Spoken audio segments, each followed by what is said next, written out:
What is up, YouTube? We're back with Late Night with Mike. I'm your host, Mike Dennis.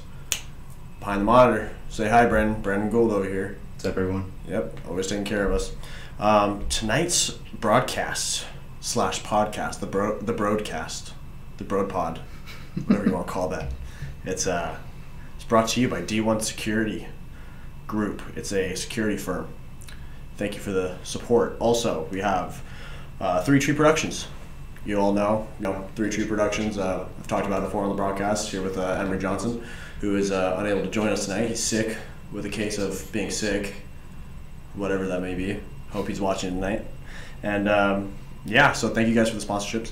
And we're going to be getting into the show, but before we do, make sure to like, subscribe, hit the bell for the notifications so you get up to date on all of our future broadcasts and podcasts and whatever you're going to be listening to this from or whenever you do.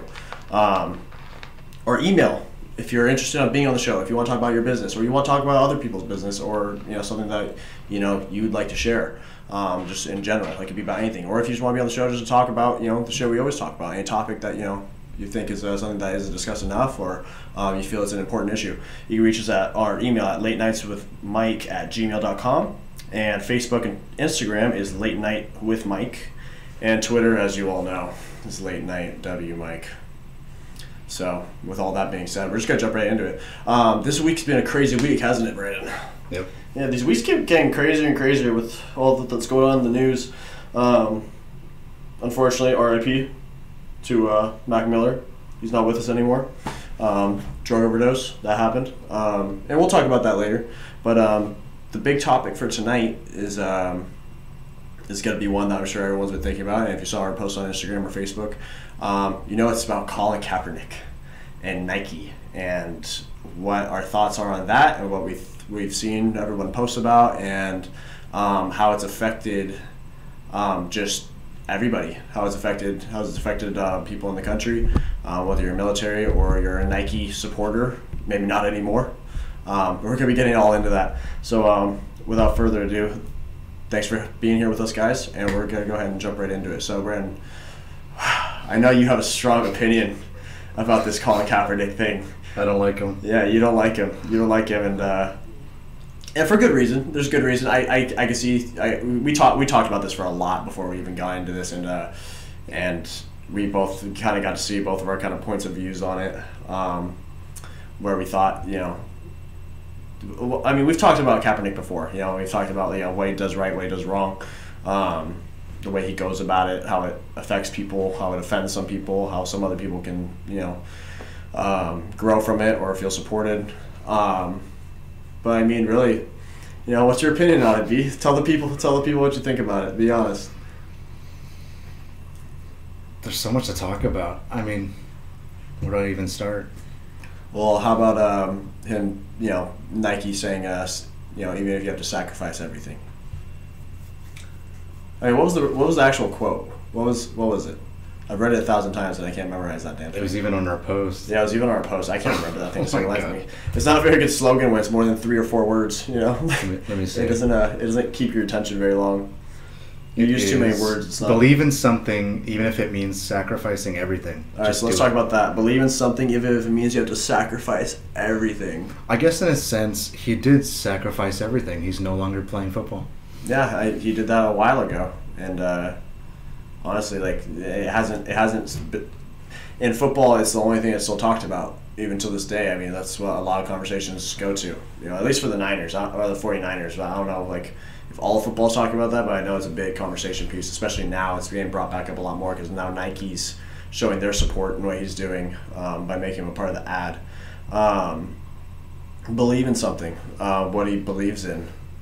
So I think we should just break down the slogan, what he believes in, because that was the big message was him. Everyone else that was on there, there was cool, they all had to conquer something, some challenge in their lives. I think we should start with people burning, cutting their own Nike apparel because of this. I think that's ridiculous. I think that's kind of silly. Nike already has your money. Yeah, they already have your money. And what's really funny is all these people probably burned all their Nike stuff, but say you just bought a pair of Converse to replace those shoes. Nike owns them. That was a big conversation I was having with a good amount of my buddies. We were talking about how different companies own other companies that you're not even aware of. Mm-hmm. So like Chipotle, owned by McDonald's, right? If you didn't know that Chipotle was owned by McDonald's, and you boycotted McDonald's because you're like, oh, it's so bad for you, I'll just eat Chipotle. You're putting money into McDonald's pocket. They're still winning. Yeah, they're still winning, exactly, and that's the same thing for this Nike ordeal. If you're wearing Converse, guess what? If you're burning your Nikes, you're burning your Converse, because that's the same company. And I think it's I agree. I think it's silly. I think it's kind of silly that people are burning their shoes. I mean, there's people that don't even have shoes, and you're just throwing them away like that. That's kind of silly. And you're not hurting anybody by doing that. I don't understand his. You're not getting. For one, I don't understand how Nike supported that. I think how'd that even get through? That's what you and I talked about. Is like the advertisement popped out. I was like, who in that advertisement group, like that department? How are they? I bet you they're all fired now, or I think the reason they did that is because this whole thing with Kaepernick was a way of kind of causing an issue that doesn't need to be brought up, and Nike saw the opportunity to kind of jump on that bandwagon where we're just going to make something out of nothing, Yeah, especially, the company that, was using Chinese, they might still be for all I know, but, the company that was using Chinese, kids, out in China to make their shoes for like $0.01 an hour for like no health care or anything, and now they're all on the bandwagon with Kaepernick and what he stands for. And for anyone that doesn't know, the reason why he went down on one knee that day, for football, was because he believes that too many black and just African American people are being shot by police officers, and he's very against it, and he wants it fixed, and this was what he thought was the best way to do so and to really get it to stand out and make a point of it. Now, granted, that's what he was trying to do. Nobody took it that way whatsoever. Not a single soul was like, you all right? Bless you. You okay? He's all right. We're all good. Where was I going with that? I totally lost my train of thought. You scared the shit out of me. Fuck, what was I gonna say? I don't know. That hurt my chest. Yeah. So, okay. So the kneeling thing. Everyone's taking it as a disgrace to the military. Like he doesn't support our military, and that he's basically shitting on everyone that's fought and died for his right to basically do what he did and protest. And for the history behind him going down to one knee, it started out him just sitting on the bench, right? That was the first controversial part. Controversial part of that was the fact that he was sitting on the bench. It's not the Constitution. Yeah. And wait, what did you say? It's not in the Constitution. What's not in the Constitution? That's what you're gonna say. You corrected yourself. Never mind. I fucked up? I don't know. All right, we're good. Yeah, he was sitting on the bench. He was sitting on the bench for the football game, and I guess a military, like Marine or somebody, they had a conversation. He said, instead of doing that, do something, to still show respect to the flag, I guess, and still get your point across for protesting against, kids being, black people being shot by police officers. So he decided to go with that, and he went with taking the knee, which became even more controversial, and it turned into this big spiral. I think it did the exact opposite of what they planned on it doing, and that was make nobody understand why he was kneeling, and actually offended a lot more people, like a lot of people. And then he got fired from his job. I agree in the fact that he's standing up for what he's believing in and protesting when he's allowed to, but I feel like there's a place and a time for everything. Like if I did that at my employer, right? Mm-hmm. It just wouldn't make sense. The employer has certain guidelines that you follow. There's do's and don'ts. You don't steal anything, Yeah. And I'm not saying Colin Kaepernick stole anything, but the whole idea of him doing something at work. Yeah, he was at his job. Yeah, his job is football. Extremely unprofessional. If he wanted to do this outside of work, and I'm just going to call it work because that's what it is. Mm-hmm. It's his job. If he wanted to do it outside, I don't think anyone would really. I don't think there would be such a big deal. Yeah, and I think that was his point. Was it wouldn't have been a big deal. But he wanted to be a big deal. That's why he did it in front of thousands and millions of people. He wanted to get a point across. I think that's wrong. Yeah, I think what's wrong with it is that he didn't get the right point across, And not only that, but yeah, like you said, it's his job, you know, and he's getting paid to be there. If I wore a different jersey than the rest of my teammates because I didn't like the jersey, I would get in trouble for it, right? Like, that's not part of my contract. Like, that's I'm supposed to be a team player. I'm supposed to do what the rest of my team's doing, so that we can all feel together. I mean, the whole point of a team is, you know, showing camaraderie, showing, you know, that teamwork makes the dream work, right? Like, it's, you know, it's part of like your game plan and everything, and that's what your main focus on is on your game, on your job, to do the best of your abilities to your job. And when you got, you know, a bunch of lights on you and a bunch of cameras on you, and you decide to make it all about, you know, you and your movement. I mean, he didn't try and make it about just him, but when he did that, he made a statement that he's like, you know what, fuck this football game. I'm in this to, you know, make a point. I think what everyone has a huge deal with was because of him kneeling during the national anthem, him portraying or protesting against what he felt was wrong was kind of misguiding, in the sense of the national anthem has nothing to do with police brutality, has nothing to do with anything else other than showing your respect. Yeah, showing your respect that you're proud to be an American, that you're proud to be a part of the country. That's you see what I'm saying? Made him a football player and you see what I'm allowed him saying, to get though, paid. right? Yeah, I see what you're going. It just doesn't make sense. Yeah, no, I see where you're going with it. You know, it's like, yeah, they're paying him a stupid amount of money to do it, and the whole thing with this controversy is, you know, and part of their advertisement on Nike was sacrifice everything. Now, for the people that say, like, what did he really sacrifice? I mean, if you put yourself in his shoes, he did sacrifice a lot. Like, he did give up, you know, I mean, imagine you, Brandon, you know, you get to be in the major leagues, you know, playing baseball or being an umpire, and you lost your job and because of how you felt and what you believed in. I mean, it's almost like a religious kind of thing. Like, I would be upset, but at one point I would never do that, because no matter what profession you're in, you're there to do the profession. Totally. You're not there to portray your personal views. You're not there to fight for anybody else. You're there to do a job. There's a time and a place for doing what he did. Yeah. I don't think at work was the most appropriate. No, it wasn't appropriate. But I don't disagree with him portraying or protesting whatever he wants to do. That's so. Do you feel like, you know, a lot of people are like, oh, well, a real person that's, you know, sacrificed everything was the guy that stopped playing football to go into the draft and the military and go fight for the country. He died. And he died, and that I definitely agree that that's a huge sacrifice. Does that mean what Kaepernick did wasn't a sacrifice, or is it just not as big of a sacrifice? I mean, what he did was unpatriotic, if that's what you're asking. But yeah, I mean, is it technically is it wrong? No, I would say someone who has morals and respect for their employer and the national anthem wouldn't do that. Well, they're just your fellow men too, and women and everybody that, you know, do support that flag and do support the military and everything. Which, again, he wasn't trying to offend any of those people.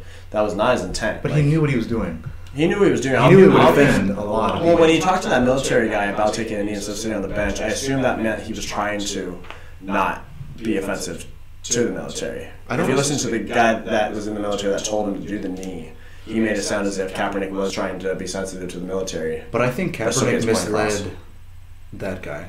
When they had the conversation, I don't know exactly what they talked about, you know, of course, in detail. But for this military member to say, hey, it's okay to demonstrate your personal beliefs during the national anthem and your protest at work, I don't know. I can't see him saying that. I understand kneeling to pay your respects. That's totally cool. But yeah, if he was, there's a place and a time for that. You know? That was the reason he took the knee. The knee was for, you know, the police brutality. But listen, not for you know, the dead military, you know, men and women that fought for the country. Exactly. You don't see military members, you know, throwing a football to pay homage to him. Exactly. Or you don't see you don't see anyone in uniform kneeling while the national anthem is playing at an event. Oh no, they're so brainwashed. America all day long. I mean, they are, but I mean, even if they weren't, like, I stand up for the flag. I salute the flag. You know, I put my hand over my heart, and, you know, I sing along with every word of it. And that's not, you know, because I'm always happy with how our country is, or happy with the people that are in it. You should be proud to be American. But I'm proud to be free. I'm proud to be a part of a country that allows me to do whatever I want to do, you know, as long as it doesn't hurt people. I mean, I think we should break down exactly what Kaepernick... Is it Kaepernick or Kaepernick? Kaepernick. Exactly. I think we should break down exactly what his intentions are and what his movement is in this whole thing. Yeah, because in one interview he says it's police brutality, then he says blacks are oppressed, then he says, like, he keeps switching back and forth, and I'm not sure if he even knows what he's doing anymore. I think the whole like dynamic of it is just based around African Americans and just blacks in general as people that are oppressed, or they're treated differently, or they're they have a stigma or a stereotype being put on them, that they're being looked at differently because of the color of their skin, and that they're being treated differently because of that. They're being discriminated in that sense, where they're being physically harmed and treated differently compared to say you or I. Don't you think he could go about it a different way? Start a nonprofit for. And he is doing a nonprofit. That's what he's doing. Huh? Have you looked into it? Yeah, no, he's doing a nonprofit. Yeah, that's the only reason he was able to wear a suit, I'm sure, for that Nike commercial. If it were me, and I wanted to start a campaign of solving the issue, right? Mm-hmm. It would be targeted toward solving the issue. Yeah. Not just constantly portraying this horrific scene or going on these Nike commercials. So what do you think about the owner of the Clippers when all the players took off their jerseys because they didn't want to play for that guy? Like, they flipped their jerseys inside out because the owner of the Clippers, he was a racist, and actually he had to sell the basketball team. You remember that? No. You don't remember that? Yeah, the Clippers, I guess the Clippers owner said some racist stuff to his girlfriend, about hanging out with black guys or something, and so the entire team heard about that, and every single one of the most of the players, I don't know if all of them did, but most of the players from what I saw, they flipped their jersey inside out, and they wouldn't play underneath the Clippers because he was the owner of them, and they were really fucking offended. So that was their way of protesting. Here's a good idea of protesting. That's don't how show up to work. Huh? If you don't want to play, don't show up. Yeah, but then it's that doesn't get the point across, or it would more seem as though they're afraid to do anything. They don't have the guts to show their faces. I wouldn't think that. I mean? It would be more like a fuck you to your face. Hey, you want to be like that? I'm not going to show up to work. Yeah, but I think that doesn't get the point across. Once again, the same thing Kaepernick did. I think they wanted to make a point we're not standing for racist people. Right, but they're making a public display to purposely show whether that guy was that's an issue. Right or wrong. Yeah, I don't think that public shaming or public, portraying is right. I think it worked though. It got the job done, right? He had to sell the Clippers. They got rid of him, just like the guy from Papa John's. The guy. Yeah, he said one racist word, and they fired. He had to resign. He had to resign from it. Mm-hmm. So it does work in some instances. I mean, those are two circumstances where the guy from Papa John's resigned though. Yeah, he resigned. He was kind of forced to. On his own, yeah. Yeah, he was kind of forced to. But he resigned before the backlash. Yeah. I'm not saying what he did was right, but he resigned before there was ever... Because I'm sure he didn't want to be in the spotlight for very long. He knows he fucked up. But it works. Is kind of the point I'm making here. It does work when they do make a scene about it. And they're trying to, give a lesson to everyone that, it's not okay to be like that. It's not okay to do that. Or say things like that hurtful and racist and bigoted. I agree. Yeah, that people aren't going to put up with it, and that's kind of what they did. They still played the game because it's their job. They got to show up to work, but they wanted to stand up for what they know is right compared to what's wrong. I think the Clippers did it right. I think they did with not playing for their owner. Kaepernick did it. Honestly, I still don't know how to think about it. And it's not because I'm worried about what other people think when I think about it. It's more of just confusion because I'm not sure like I said, you and I have been talking about, it's a misconstrued, protest. I'm not sure, if it is really geared towards military or it's geared towards, police brutality. And yeah, I don't know how to form an opinion off of something that was so vague. I know what he's saying he's standing up for, but I also, on the other hand, don't necessarily think that, I don't think it was right because of the way it's making the military feel, but should the military feel that way about it? Should the people feel that way about it? I think it goes beyond that. If I don't agree with something and then I just go to this massive event and say, we have to do something about it, and then just stare off into space hey, is someone going to do something about it? Mm-hmm. That's not helping. Yeah. Versus if he really feels that police brutality is such an issue, or if certain crimes that certain police officers are making toward other people, or they don't know how to deal with certain situations, I would think, how can I fix that? Maybe I'll create a nonprofit, or maybe I'll dump a few dollars into a program that has a specialized instructor where this instructor goes to police departments and shows how to, like extra training, you know? Yeah. They would go in and show how to deal with certain situations. LAPD did that with mentally ill. So do you think that Kaepernick's right in the fact that he thinks that the police brutality thing's like a real thing, real issue that needs to be fixed? I know, it's a really loaded question. Yes and no. Because, like we were discussing before, if you were to look back in the olden days of police brutality, and what that means in my eyes is just... Well, they were racist. For one, that, but also how they went about dealing with certain situations. Yeah. We've come a long fucking way. Oh, for sure. But there is a judicial system, and whether people like it or not, if an officer goes through a situation, let's just say a shooting, they have an internal investigation, and if they feel that there was wrongdoing, then they get prosecuted just like anyone else. Yeah. You know, but I think people think that officers have more of a, how do you say, like, a better opportunity than most. It's kind of hard. That's a hard question to answer. Yeah. Because does it exist? Sure. Are there racist people in the world? Yeah. For sure. Is it ever going to go away? No.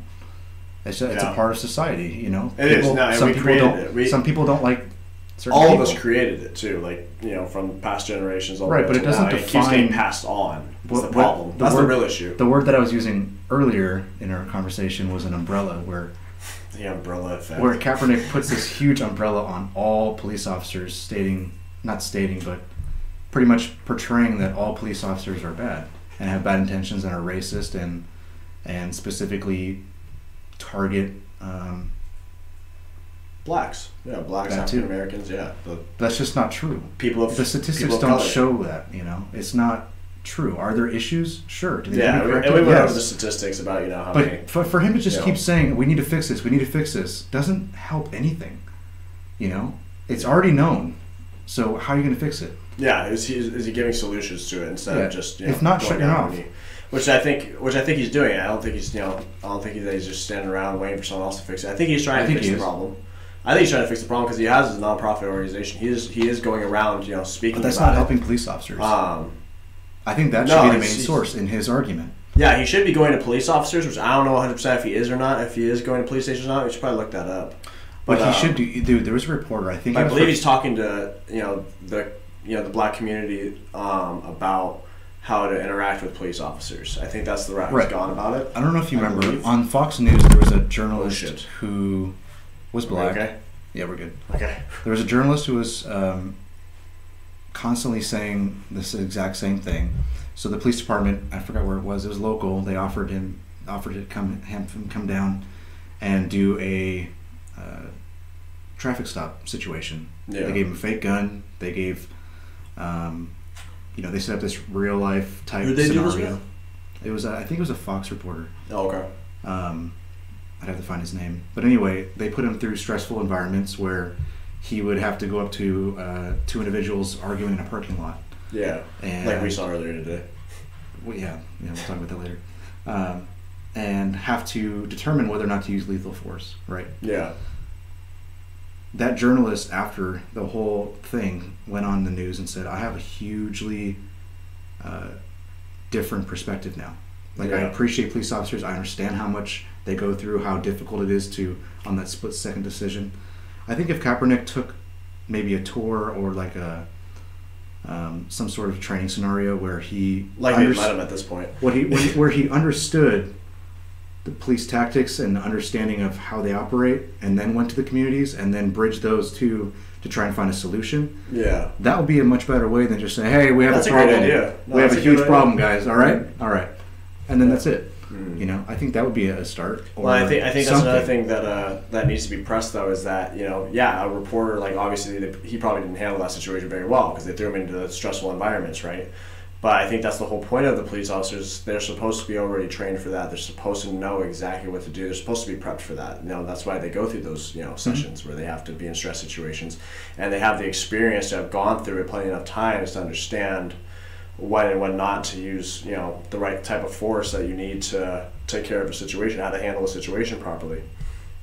So I think that maybe you agree with me on this or not, that maybe they need to go back through classes and maybe add more things onto their classes, or make them take more reoccurring classes, and making sure that they're all up to date on their tactics and how they assess situations, and maybe talk to psychologists about how they see how they should interact with people. Yeah. I mean, how often you hear about a police officer going to learn more about how they should approach things, and how I think LAPD is one of the highest to safety for programs. They just implemented to create safety. a couple of years ago, maybe it was last year, maybe 2 years ago.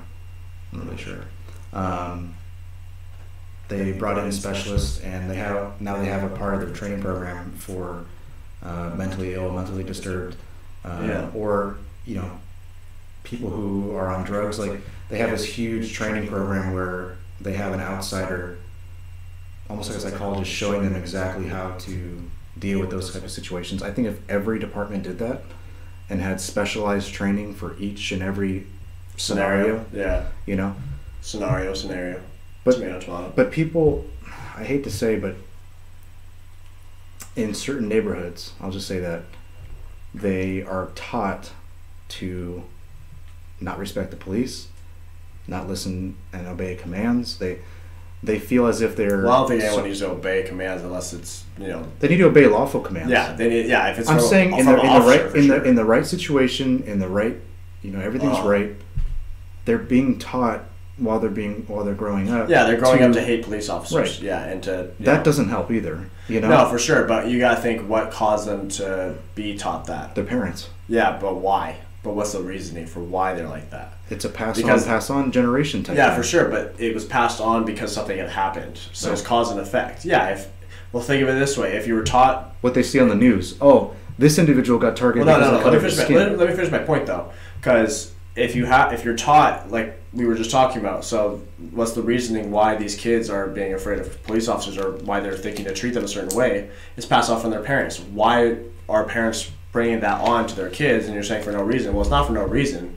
It's because obviously something happened to those parents back then that they think that's still how the world works. So say you take an African American, or a black, just any, black, person that lived, in the early 1900s, and they're thinking that this is how, police work, this is how, everyone's going to treat you, and you pass on to your kids. Yeah, that's probably why it's going to stick to them, and that's why they're going to treat people a certain way. But they need to be taught another way, I think that's the real problem you have to tackle, because it'd be the same thing if, like we were talking about earlier, if your parents were racist before you and they teach you nothing your whole life but to be racist, you're probably going to be racist. So if, you were taught by, your parents that, hey, all cops are bad to us because of the color of our skin, the kids, don't talk to them, don't look at them like, they're disgusting, they're assholes, they're pigs, don't even fucking look at them or give them your respect because they don't deserve it. The kid's probably going to go off of that. He's probably going to act that way. They might, right? But there's several cases where just because I think it's pretty likely that they would.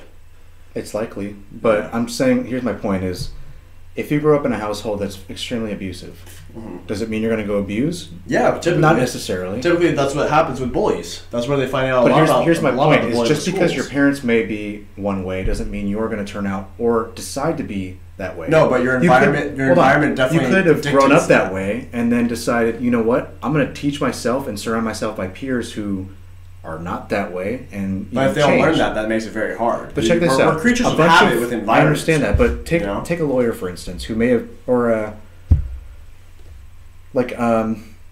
bunch of pro athletes grew up in a extremely poor neighborhood. Which not a lot of them do. A lot of them grew up in poor neighborhoods. Yeah, but not a lot of them make it that length. Right, but take the ones that have made them to that length, right? Just because they were poor, does that mean that... And their parents made... What if their parents were racist and poor, right? I'll just... Yeah, sure. Two scenarios, right? Sure. That individual who made it to the pros change their life. They surrounded by peers who are want to be successful and stuff like that. So, or they might have the right opportunities. It doesn't define you. So my point being is, but all that happened with circumstance and opportunities that were made and got out to all of them. To the majority of people, not everybody gets the same opportunities. Take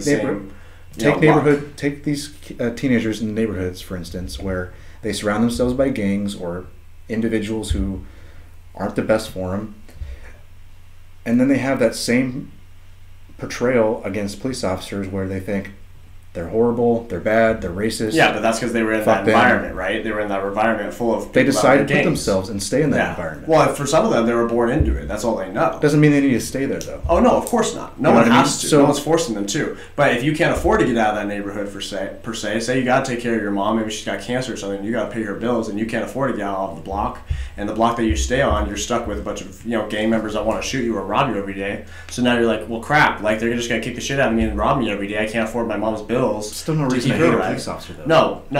That's not the scenario I'm going towards right now. So that happens, and they're like, well, crap, like I need backup. Like a police officer isn't going to help me because I'm in a gang area. They're not going to protect me or my mom. I got to protect my family. So what do? Some of them, they sign up for the fucking gang. They join the gang so that they have their back, so that they don't get mugged and they can keep doing it. So like I said, environment's a big deal about how we are and who we are, the way we react. So like say for you and myself, we grew up in an area where we didn't have to deal with that kind of stuff, luckily. I mean, we're lucky enough to, be able to have, parents that are able to, financially take care of us and to give us opportunities to better ourselves and everything. Not everybody's given that kind of opportunity to do that, and that dictates, it may or may not be a big portion of how they're going to grow up, but for a lot of them, that's all they know. And the only way they can learn about that stuff is going to school. Not all of them can go to school because some of them got to get jobs to help the mom pay for the rent. You know what I mean?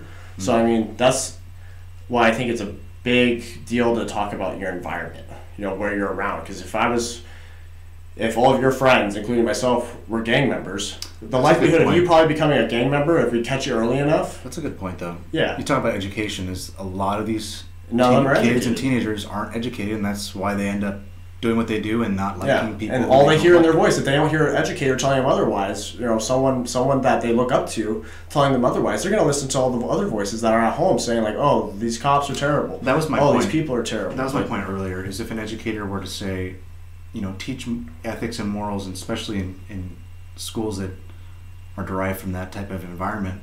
Yeah. Hey, this is how, like you said, this is how you should act with police. This is how you should act with, this is how to interact with people. Teach them life skills that contradict what their lifestyle is. Yeah, the people you hang around definitely dictates a big deal in your environment where you're going to go. But yeah, I mean, I think that's a really big deal about it, is the environment that people are in. And once again, I mean, that's how police officers, I'm sure, deal with situations too, is the environment that they're in. Yeah. So, I mean, if they got to treat it that way, because of the environment they're in, they might react differently because it may be a gang-filled neighborhood or it may not be. And they might be getting scared or nervous or, not know how to handle the situation the right way because that's not their norm. That's not their environment that they're used to. And which is why I think we both agreed that, we probably need to have police officers go through more training or at least be reevaluated monthly to go through different type of training or talk about, what they think they can do better at or differently or, tell them they're doing a good fucking job, when they are doing a good job. Besides that, I think we're going to take a break, everybody. Thanks for tuning in and watching. We're going to be back in about 5 minutes, 5 to 10 minutes, probably 5. But, yeah, thanks for watching, guys. If you haven't already, like, subscribe, hit that bell for the notifications so you can see future streams. When we get back, we're going to be talking about Mac Miller and about the little altercation we saw at 7-Eleven earlier today. So, see you guys soon.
Hey, welcome back, YouTube. So, I think we went over the Kaepernick topic for a good amount of time there. Once again, if you're not already, if you heard it before, you're going to hear it again. Subscribe, like, comment, and hit that notifications button. Hit that bell.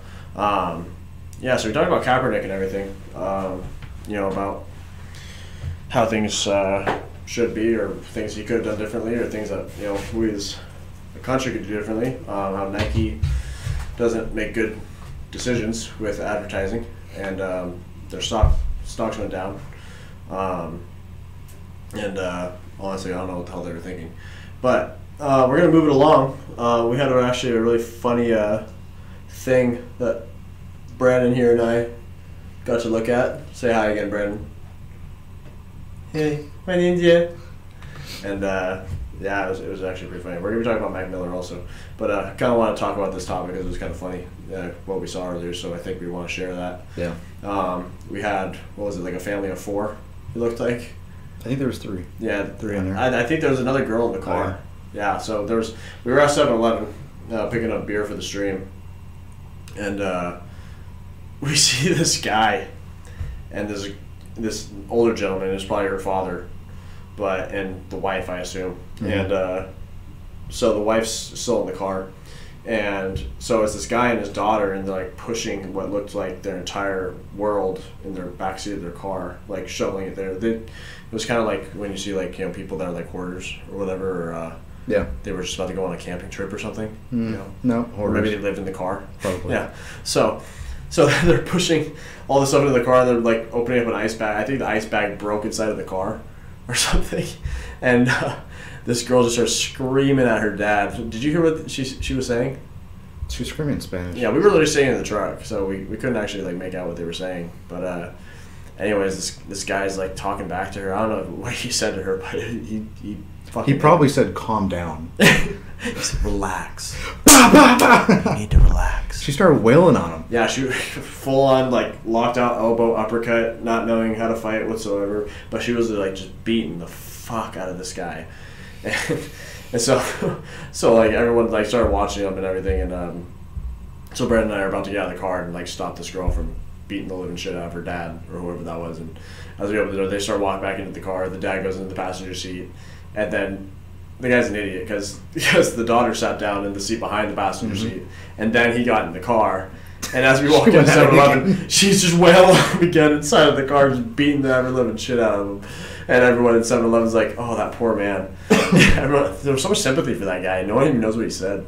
Like, maybe he deserved it. It was embarrassing, dude. I mean, he was just sitting there with all these people staring at him, and was presumably his daughter. It looked like he was trying to help. Whatever they were trying to do. He's like, "Here, let me push this stuff over the side so you can put your ice over here." She was wailing on him. She was pissed. Yeah, and everyone at 7-Eleven is like just like rooting for the guy to make it home safe. And then as soon as we leave, all of a sudden we see an ambulance drive by with the lights on, the siren. There's already a cop over there. Coincidence? I think not. Yeah. Indubitably. Shalom pedantic. But yeah. So our other topic for the day. Sorry, everybody. I'm exhausted. Had a fun bachelor party with some of my boys. What's up, guys, if you're watching, or if you do end up watching this. Just got back from Big Bear. That was a lot of fun. Had a nice boat ride. We rented a boat and everything. That was a lot of fun. What the fuck? Oh, yeah, so that's why I'm tired and burnt. If you can see, I don't know if people see my gnarly farmer's tan / sunburn.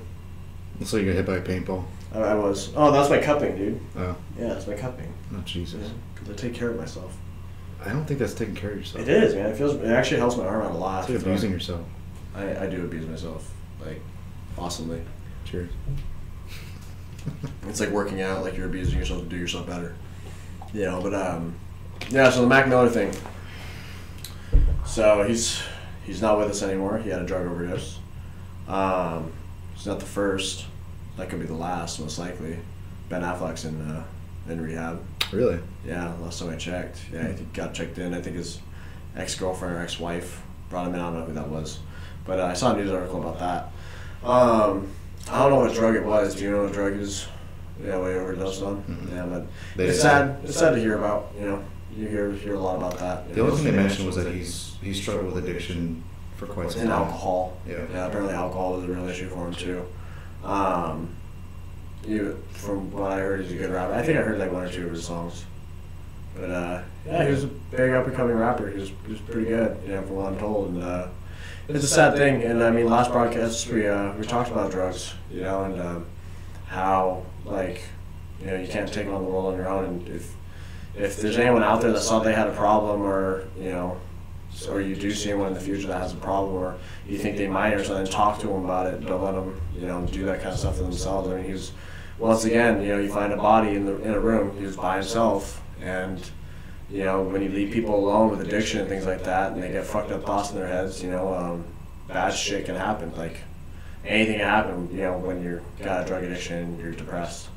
And maybe he wasn't even depressed. Maybe he was just really wanting to party really hard, and he by himself, and he blew it. But yeah, we lost, you know, the lead singer of Linkin Park to suicide. I don't think that was a drug overdose. I think he just, you know, he just wanted to kill himself. But yeah, a lot of big time artists that are doing that. What are your thoughts on it, Brandon? It's sad. That's really all I have to say. I mean, I didn't listen to much of his music, and quite frankly, I think it's kind of weird that the media only shows famous people, like we were talking before. Yeah, like millions of Americans struggling with it, yeah, and they're not brought up, you know, and obviously it's because of his social stature. I mean, a lot of people know who he is, and right. You know, I mean, it grabs attention. You know, it's in the news. You know, a majority of people who've never met him are distraught. Yeah, you know, and yeah, no, like I told you, I mean, I had a family member. He just got out of rehab, you know, and you know, the only people that, you know, care other than me are my family and, you know, my close friends and and whatnot. I mean, and you wouldn't hear about him, and luckily for him, he has a, you know, great family that does give a shit, you know, and we were able to give him the help that he needed, and God willing, you know, he's gonna go back into the world and make, you know, a better living for himself, and maybe make some better choices, and hang out with the right people, and you know, create healthy habits, you know, and good addictions, you know, like eating healthy and, you know, exercising and doing something that you love to do, whatever hobby or job it is, you know, whatever causes the stress that's putting on you is probably not best for you. I mean, if honestly, if you're making that much money, like, I assume he had a lot of money. I assume he was famous. He was making good money. I heard he had just put out an album like 3 weeks prior. He was supposed to go on tour, I think, the next month.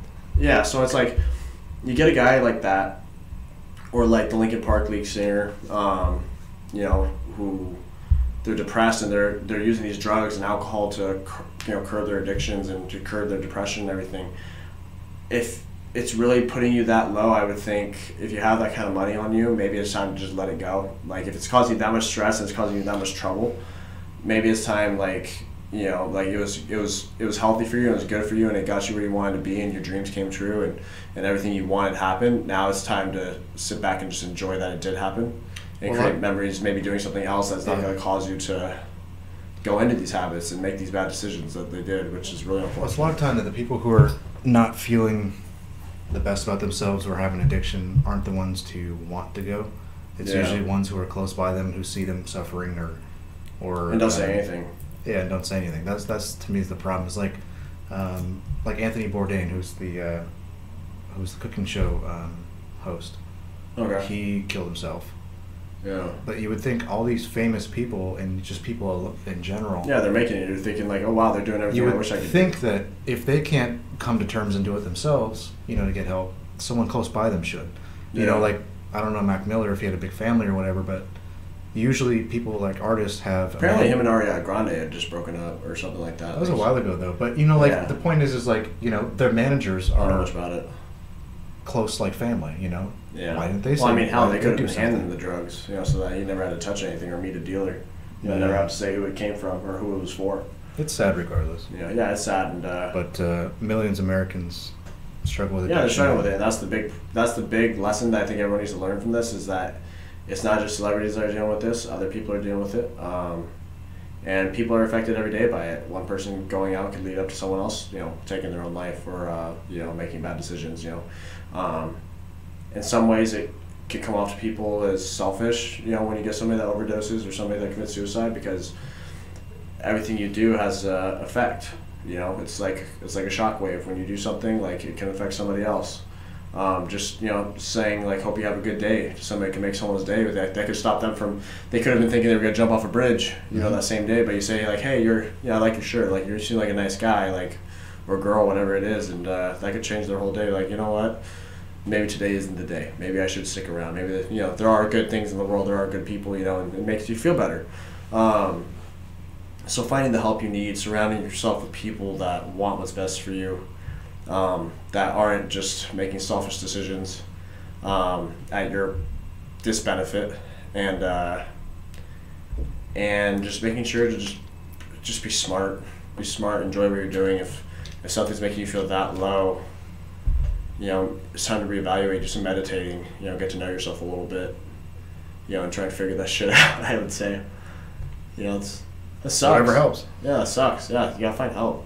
And it's out there. And that's the shitty part is that there is help out there and people know about it. It's not like it's being hidden. That's what I was saying. A lot of times, people who are feeling that way don't have, I wouldn't say guts, but they don't have the ambition. They don't want to. They're enjoying the high. Or they feel like that's all, or they're ashamed of themselves maybe. Or embarrassed. So that causes them not to be able to deal with their addiction. And that's another thing you gotta look out for. And if you don't know much, I've dealt with it a lot, in my life, with people with addiction and everything, and I've learned some things and have some tools that I've been able to use to talk to people about that kind of stuff. If you don't know what to do, if you do know somebody that has that kind of an issue, do your research on it. If they're depressed or suicidal or they have a drug addiction, look out. There's classes, there's courses, there's just the right people to talk to. You don't need to, make that all about your life, but you could be saving somebody's life by just going a little bit out of your way to try and help them out. Oh shit. We good? We good? We safe? We're good. Still staying up? Right. For now. We're good. No earthquakes? All right. Yeah, go out of your way. You can save somebody's life. It could help you find more meaning for yourself.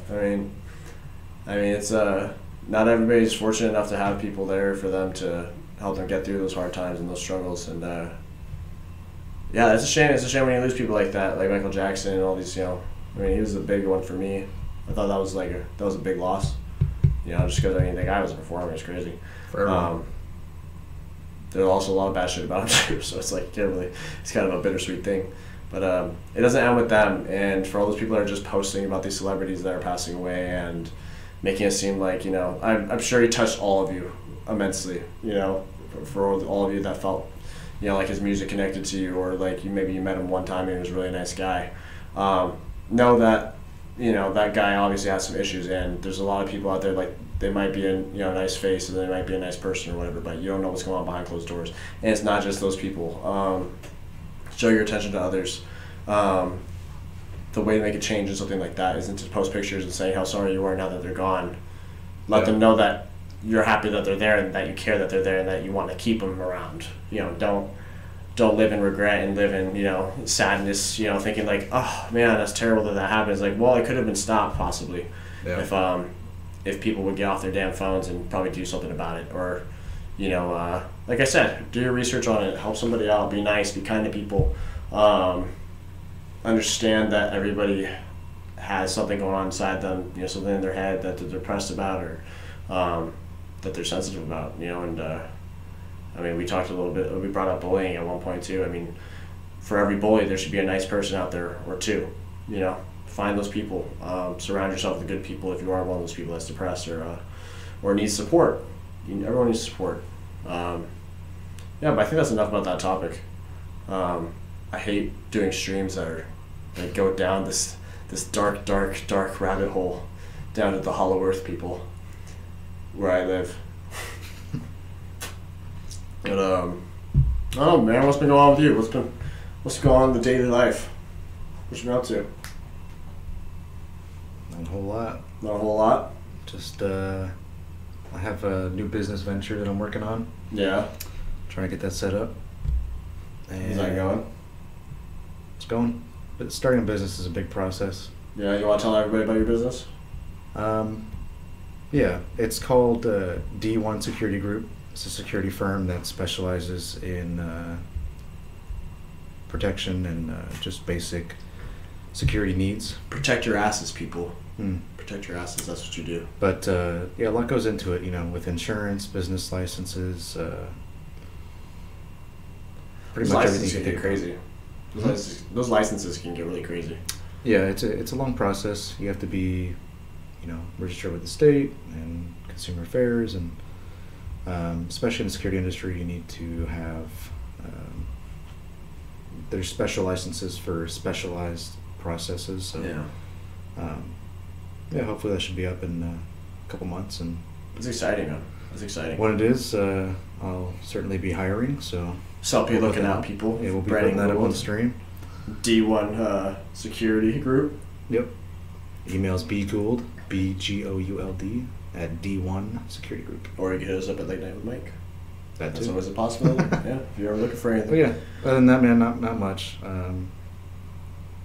Just chilling. I like the idea of owning your own business. I've dabbled in it. I still am dabbling in it. Okay. Personal training. A lot of stuff. Or opening your own clinic. My girlfriend and I, we talked about like a physical therapy office / gym. That'd be awesome. Yeah. So I mean, she would obviously do the physical therapy side while I do the training part. Good combo. It's a good combo. Yeah, it's a great combo. And massage therapy too. I've actually thought about getting a massage license as soon as I get over the fear of people's backs and hair. Hair on the backs. Maybe you should offer a hair removal. Oh yes, that'd be another one. Waxings. I'm not doing the waxings. Oh god, I would never do that. That's just as equally as bad as being the guy that has to massage the back. It's extremely intimate, to be honest. It is. No, and I know there's a proper way to go about it and a really professional way that makes everybody comfortable, except for the massage therapist, I'm sure. But it's honestly like going through. I've dealt with so many different massage therapists. Yeah. And I've you saw I have this cupping that I do, and to see what like this kind of stuff does for the body, and like just seeing like the value in it. Like once you find the value in something, like for you it's security. You see like wow, there's a lot of money in this, and a lot of people need it. Like this is something that is helping people and other people's businesses, or just keeping people safe. I think for me, it's keeping people healthy. Yeah, the biggest thing about starting a business is you shouldn't do it for the money. You should do it to help people. Yeah, help people, and it's because you love to do it. Exactly. And that's a big thing for my girlfriend and I is we're it's just a thought right now. It's just a thought, and we're trying to think like like you were talking about opening up an office. We were talking earlier before, so it's a big deal, trying to rent out or even buy your own building or whatnot to try and a lot goes into the process of equipment, like physical things. But what I started doing, and this was maybe a couple of years ago, is I would just start jotting down notes. When I used to work the night shift, I'd be on my breaks just with a notepad, drawing out diagrams of what I would do or business ideas, or and then it wasn't just till recently where I really kind of dialed in and honed on what exactly I can offer people, how I'm going to help them. I think that's the cool part about my girlfriend and I is like we've been doing our business for a long time now, like her being a physical therapy aide and me doing my personal training. We've both been in our field for a long enough time now, and we've had enough experiences. Like we know all the equipment we need, or that we would that's necessary. The thing is, I think it's the big deal about something like in the fitness industry is and just overall health industry is location. Like I think location is such a big deal because we got like 5 gyms here. There's a bunch of chiropractors offices, physical therapy offices. They're all over the place. Like it's saturated. So it's like finding your own area. So the business, what I realized, especially in security, is like it doesn't matter how close you are to another business. It's what are you offering that place doesn't. What's your quality and what are you offering that no other place has. Like in Westlake, there's at least 10 physical therapists and rehab facilities, all within a 5-mile radius. But which one is everyone going to? Extremely, close by, and it's like maybe this guy has like the one I went to had a anti-gravity treadmill for rehabbing your legs. I love not having gravity. No one else. I wish I could just float. No one else in that area had that, and that's how he got business. Like thinking outside the box of not necessarily spending money on equipment, but it's like maybe the staff is nicer, maybe this, maybe that. No, that's another thing is the employees too, and I think like a big deal for me. And I mean, I've gone through my share of managers. I've gone through my share of other trainers, coworkers, And honestly, like, if it was up to me, obviously every employee says that. Like, if it was up to me, things would be different. Like we'd have 3 lunch breaks and everyone would get a pay raise like once a month. So Emery says. Oh, Emery, what's up, dude? What's up, man? How you feeling? How you feeling, Big Chief? He wants to do things to you that aren't appropriate. That's fair. Also, let me give you a massage, big boy, and let me give you my location. I mean, I don't need you to give me your location. You got mine. You know where we are. Drive your sweet ass over here. I'll have a great time. I got a beer here waiting for you. But fuck you, Emery. It's good to see that he wasn't so sick that he couldn't, at least check out the podcast. Right. At least he's trying to be here in spirit. Respect. Yeah. Piece of shit. Respect. It's just water. Because we're sober. I bet he's playing Fortnite. He hates Fortnite. Yeah. But yeah, so like back to it, like so like we're making fun of the massages and everything like that, and the physical therapy and the personal training and everything. Like getting employees that are specialized in that, like I know who to hire. I know what questions to ask because of the fact that I've seen so many people ask stupid ass questions or have stupid answers to things. Like I had a guy that I was like, he's like, all right, man, we're gonna go through a warm up, and I was like, all right, man, like I was gonna hire this guy as a personal trainer. Like that was my job that day was to interview this guy. Like he was gonna take me through a workout. He's like, yeah, we're gonna go to the ellipticals over here. I'm like, all right, so we're walking through my gym. Quit reading it, Emery. Shut the fuck up for a second. I'm talking. Since I probably throw up on you, it's fine. My brain hurts. And nope, Fortnite is for the biggest confirmed noobs. Gays. Anyway, you were saying? Yeah. So this gentleman is walking me down to the cardio to go get on the ellipticals, and I believe this is his first training job. But so he's like, yeah, we're gonna do a warm up. We're gonna go on the ellipticals. So we're walking by. I see the ellipticals, and we're walking towards them, and we keep walking, and then we start walking past the ellipticals, and then we start walking further away from the ellipticals. I'm like, okay, hold the fuck up. Like, where's he going? And I tell him, like, the ellipticals are right there, right? He's like, oh no, I don't want us to use those. I was like, all right, well, those are the ellipticals, right? He's like, yeah, I knew that. And I was like, where did you want to take me? And he takes you to the Stairmaster. And I'm like, all right, so what do you call this? He was like, oh, a Stairmaster. And I assume he got that just because that's what I called it. I made the mistake of telling him what it was instead of him being like, oh, I thought that was called the elliptical. So he takes me through that. And then the next thing after that, so I warmed up on the Stairmaster for the warm-up. So he didn't know what the fuck elliptical was. It was great. And I know, it's only been around for fucking like 80 years, whatever. Yeah. So then after that, he takes me upstairs and like we're stretching and whatnot. And he's like, yeah, we're gonna foam roll now. I'm like, okay. So I mean, like knowing my foam roll and whatnot, he's like, all right, we're gonna put this rail on our lower back, just right here, right dead center in it. And if you know anything about foam rolling, you're not supposed to directly put a foam roller on your spine, on your lower back, because it's a stability area, and that could really fuck up your back. So he's telling me to do this, and he's showing me how to do it. I was like, okay, I'm not gonna do that. He's like I like broke character, being the new client and everything. And he's like, okay, why? Like, what's going on? And I was like, just you're not supposed to do that.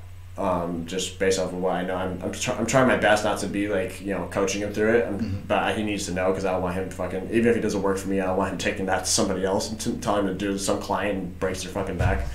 They end up with vertebrae problems. And I was like, yeah, that's a stability area. Like, you don't want to mobilize that. It's okay to like work the muscles around and everything, but directly on your lower back, like on your lumbar spine, like this, that could get somebody hurt. And he's like, oh, okay. So then we went through it, and the workout turned out okay. It was very simple. It was like for like an 80-year-old woman, and they put me through, and I'm 24, so it was like, like it wasn't exactly what I was looking for. Like maybe he was trying to tell you something. Yeah, I know. Maybe you're that out of shape, bro. But that was the thing, is like, knowing your clients. That's the main purpose was like, okay, is like. Because he took me through an easy exercise, but even if he does, like, I get it. If you want to take me through something really easy because you don't know what my status is, like where I am, like my expertise of fitness is yet, like for a new client, sure. But you need to be able to move me up. Like after that first set, you gotta be able to tell like that was way too easy for him. I need to up this a notch. But he didn't. He kept like making me curl like 5-pound dumbbells, and I'm like, when are we gonna start, bro? When am I gonna lift? When am I gonna be like curling those 70s? Like when am I gonna do hammer curls with the 70s? And he just kept me at the 5, so I just kept growing. He's like, how do you feel? I was like, about the same as before, you know, we started the workout. I feel like I just picked up a big weight. Like, it's great. Yeah. I was like, that, but then I explained it to all at the end. It was a good learning experience for him. We obviously didn't hire him, but he's a good guy. He's a really good guy, and I saw him. He works at a Wabba Grill. He works at Wabba Grill, and that's funny. He got hired at 24, and he was like, "Just coming over there, man. We can get you some serious clients." I was like, "I don't want to be anywhere you work." Like in my head, I was like, "I'd love to see your." Don't say his name, but is he more of like a East Coast type of guy, specifically from like New York or New Jersey? He's Hispanic. Never mind. I honestly don't remember his name, so I couldn't tell you if I wanted to. Emery says you're looking fat. Maybe you should have gone back to him as your trainer. Should have what? Should have gone back to him as your trainer. That's fair. Should I block him? Yeah. Ban him. I don't know. Emery, maybe you can show me the elliptical is. It looks like you've been on Reps the elliptical overweight, a few times. nerd. What is it? Reps overweight, nerd. Reps overweight. Emery, check your email. I'm going to send you something later. Some nudes. Not that. No, you're not going to send nudes? No. No, you don't want them to see your hot bod. Not yet. Hot sweaty After bod. I hire this trainer, I will. Oh, yeah. It'll be good because we've been sweating in here for such a great amount of time. No, but for real. Check it later. Yeah. For real, though. And Emery, might I see you at practice tomorrow? This isn't real time. I got to wait. We'll wait. I got you on the clock, big guy. Is that a new watch? No, it's my Movado. Oh. The same one. Fancy. I know it's fancy. I'm a fancy bitch. All right, then. I'm extra. You're so extra gay. Extra and gay. not in an offensive way. So gay, dude. That's so gay. So gay, dude. Dude, I think on our next podcast we should talk about, like... what the fuck do you say? He's asking hentai, question mark. Is he going to be at practice? I don't know. Answer the yes, question, he is. fool. He says yes. Good. You can show me how to work that elliptical bad boy. Most likely. Cool. Our next podcast, we should talk about words that could be used differently. Like the word gay. Like how it could be homosexual, where it's like you're just being gay. Like you're being lame. Yeah, it's got two completely meanings without being offensive. Yeah. Toward actual. Yeah, like we're being a fag. Like, exactly. Yes. It's not like you're talking about homosexuals, it's just like you're being a douche. Like you're being an asshole. Gay's the compliment of 2018. Yes, it is. Yes, it is. Everyone's gay. You're gay. I'm gay. We're all gay. It's okay. Alright, guys. Well, Emery, thanks for fucking tuning in. Brandon, thank you always for being on the show and for always taking care of the computer side of things. Once again, thanks to the sponsors, D1 Security Group, security firm. Also, 3 Tree Productions, Emery Johnson. That's his fucking business. Thank you. Thank you for the sponsors. And once again, they are a filming company for music videos, short films, and whatnot. So you can look into them and be looking forward to the future from D1 Security Group. They'll be helping you with security if you need it. Besides that, email once again latenightswithmike@gmail.com. Facebook and Instagram is Late Night with Mike, and Twitter is Late Night W Mike. If you want to be on the show, if you want us to talk about something on the show, DM us on Instagram, on Facebook, the email, Twitter. You can tweet us, whatever. Tweeting, I hate using that word, tweeting. Besides that, subscribe, like the video, hit that notifications button, that bell. I can't stress it enough. Show us that you're out there, people. Besides that, once again, my name is Michael Dennis. I'm Late Night with Mike. Brandon, thanks for being on. Emery, thanks for showing up. And we'll catch you next time, guys. Have a good night.